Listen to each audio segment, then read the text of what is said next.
Nós estamos conectados com a programação nos Estados Unidos e também aqui bastante amparados com professores para a gente poder traduzir esse fenômeno para vocês. E nós estamos agora com o professor de meteorologia, Ricardo de Camargo, que é do IAG, Instituto de Astronomia, Geofísica e Ciências Atmosféricas, da Universidade de São Paulo.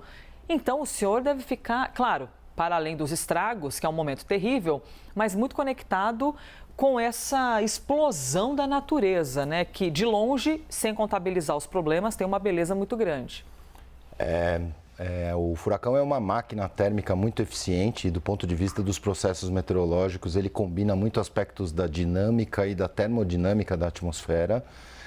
E os estragos, infelizmente, nesses casos de categoria alta, são inevitáveis. Né? E nós estamos... Bom dia, professor. Eu nem falei bem-vindo. Eu fiquei aqui tão interessada. Antes de entrar no ar, eu estava assim, então o senhor é essencialmente físico? Aí o senhor estava me explicando o quê? O senhor é formado em física? Eu sou formado em física, eu passei pela oceanografia física e fui fazer o doutorado em meteorologia e me tornei professor. Por isso que eu digo que eu virei jornalista só para ter essa oportunidade de poder entrevistar pessoas cheias de conteúdo desse jeito. Apesar, lógico, das adversidades que nós não gostaríamos de compartilhar, os estragos, a dor, feridos, mortos, que é algo terrível. Professor, do ponto de vista da oceanografia, então, o que está acontecendo? Tudo fica atribuído ao aquecimento dos oceanos?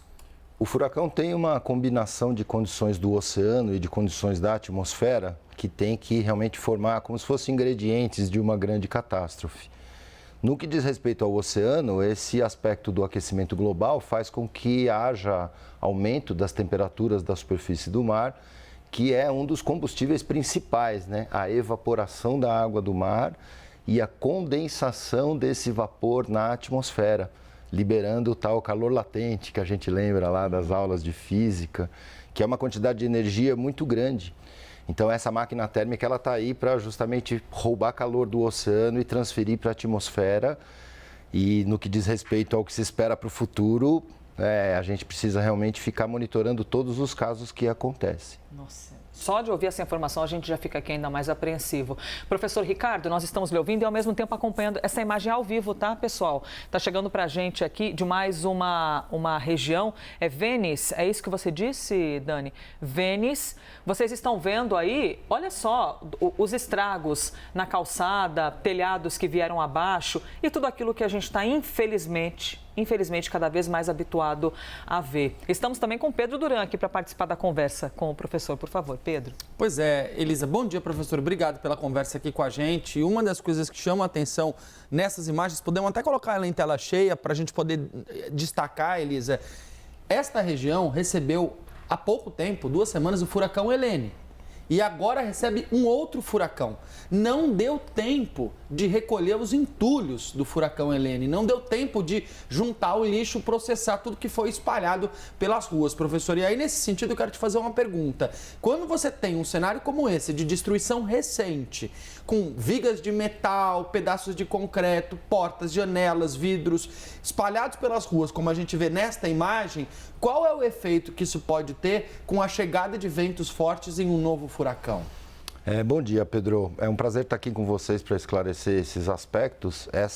Esse material todo que você citou pode vir a ser ressuspendido pelo vento e acabar atingindo janelas de casas ou mesmo atingindo diretamente pessoas, né? Esse é o aspecto mais que pode trazer mais perdas de vidas efetivamente. É lógico que isso tudo também acaba acumulando nas ruas, né, impedindo com que a água escoe normalmente, muitas vezes entupindo galerias. E essa temporada de furacões realmente está sendo intensa, né? O Helene e o Milton aí passando praticamente pela mesma localidade. Isso é um fato que deixa a gente bastante apreensivo no sentido de como vai ser essa temporada até o fim, né? As águas da superfície do Oceano Atlântico Tropical ali no Golfo do México estão bastante aquecidas, estão com anomalias positivas de temperatura, ou seja, estão mais quentes que o normal nessa época. Isso representa um combustívelzinho adicional. Então, pensando que outros podem aparecer em seguida e ainda não tenha dado tempo de recolher os destroços, é realmente algo bastante preocupante. Essa imagem que... perdão, Não, Pedro. desculpa, é porque conversando com o Pedro Silva Dias, colega do professor Ricardo na USP, ele me descreveu que esses elementos podem acabar virando mísseis com esse novo furacão, ou seja, a força do vento é tão grande que uma estaca de madeira ou uma viga de ferro movimentada com um vento de mais de 150 km por hora ganha uma força absurda, né, professor? Pode ser simplesmente fatal, mesmo se você estiver atrás de uma janela ou mesmo se você estiver dentro de um veículo. Se a gente imaginar uma rodovia aqui, com os carros a 110 por hora, 120 km por hora, o que significa, né, esse carro vir em cima de um ser humano? Exatamente. A gente conseguiria fazer alguma convergência para conseguir exemplificar, professor? Tudo bem que a gente está falando de um carro que deve ter uma tonelada, às vezes tem uma tonelada e meia, mas é uma velocidade muito grande e esses seres humanos ali parados, às vezes uma viga, esses destroços que chegam até as pessoas, eles são fatais. Fatais. Mesmo uma madeira pequena, ela pode cravar simplesmente, né? A gente vê algumas imagens de madeiras cravadas em troncos de árvores, né? Imagina então como que fica numa pessoa, ou numa janela, ou num automóvel, né? Isso sem falar em árvores que caem nas casas, ou até estruturas metálicas, torres de celular. Eu vi que teve uma que caiu num prédio.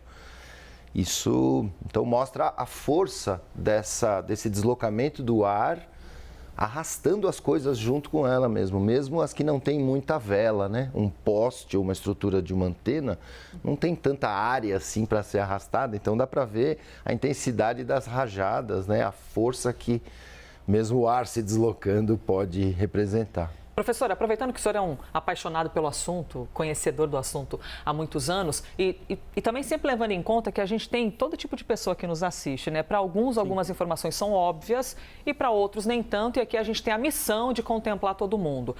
Ver um furacão deixa qualquer pessoa desesperada. Eu falei na abertura do jornal até que mexe muito com a preocupação, que as pessoas que são ansiosas, então, meu Deus, entram em estado de pânico, e se isso chegar até o Brasil, né? Chegar, né? E se isso chegar até aqui? Professor, fisicamente falando, o senhor que entende da coisa, nos explique, por favor, qual a chance de um furacão pegar uma rota errada e parar aqui no Brasil? Ou isso é impossível? Os furacões que estão lá em cima.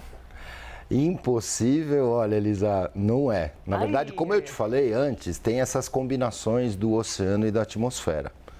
Quando a gente compara a parte norte do Atlântico tropical com a parte sul, ao norte e ao sul da linha do Equador, a gente vê que a parte ao norte do Equador ela é mais extensa, ela inclui a parte norte da América do Sul, o Golfo do México. Na parte ao sul do Equador, essa região não é tão extensa e as temperaturas da superfície do mar são mais quentes só na metade mais perto das Américas.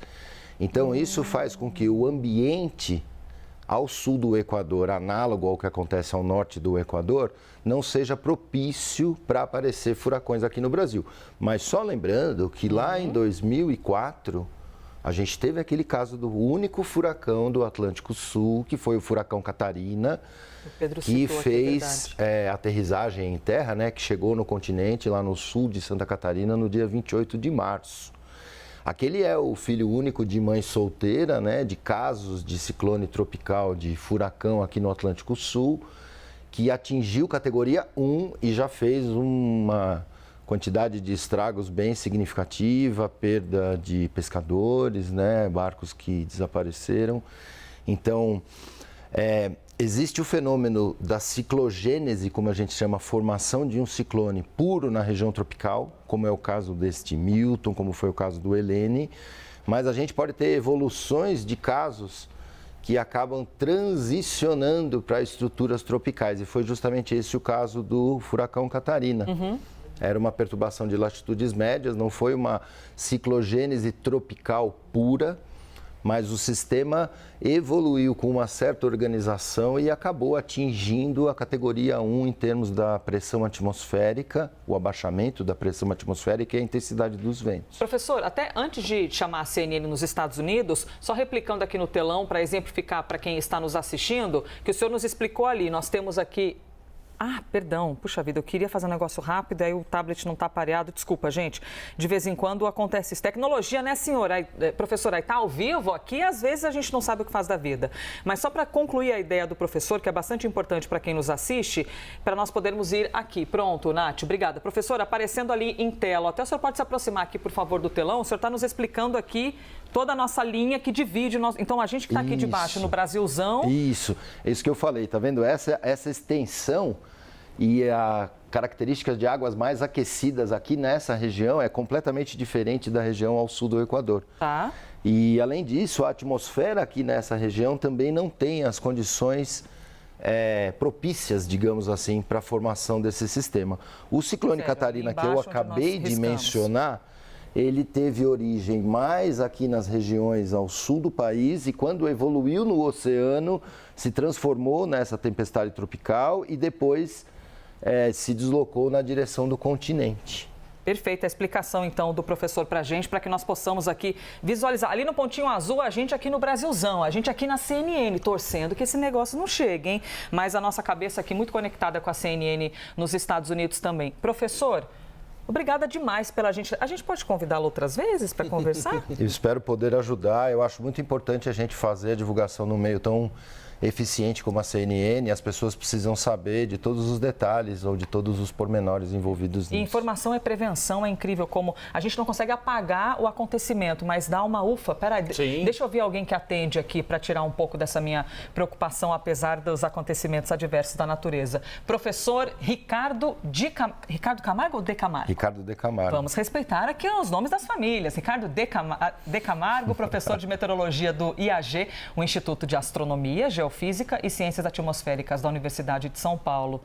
Hashtag maravilhoso. Obrigada, professor.